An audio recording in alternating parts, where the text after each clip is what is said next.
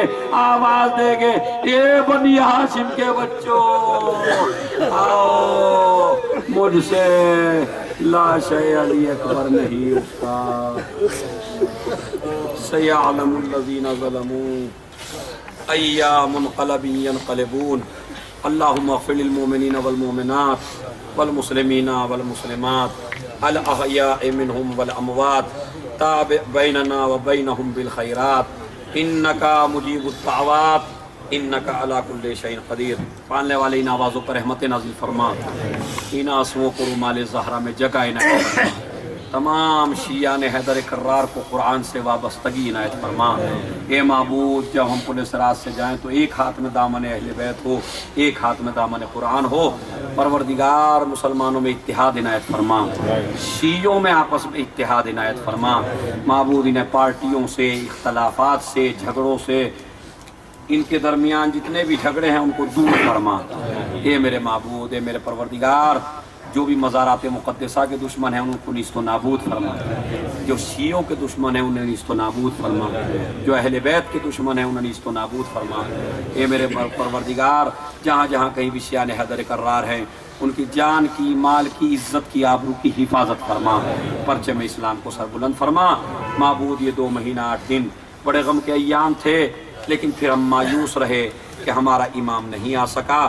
پروردگار جب آئندہ سال کا محرم ہو تو ہم کسی ذاکر سے مصائب نہ سنیں، کسی شاعر سے مصائب نہ سنیں، بلکہ وقت کا امام کربلا میں ہو، سارے اس کے علم کے نیچے ہوں، پھر وہ اپنے جد کے مصائب پڑھ رہا ہو، سارے اس کے مصائب سن رہے ہوں.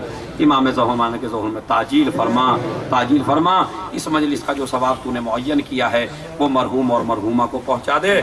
اور 1 مرتبہ سورہ حمد اور 3 مرتبہ سورہ قول اللہ کی تلاوت فرما کر سید اصغر عباس آبدی اور عزیز فاطمہ مرحومہ کی روح کو احسان فرمائیں. اسی طرح وہ شیعان حیدر کرار جن کا کوئی وارث نہیں ہے، کوئی فاتحہ پڑھنے والا نہیں ہے، ان کی روح کو بھی ایک سورہ فاتحہ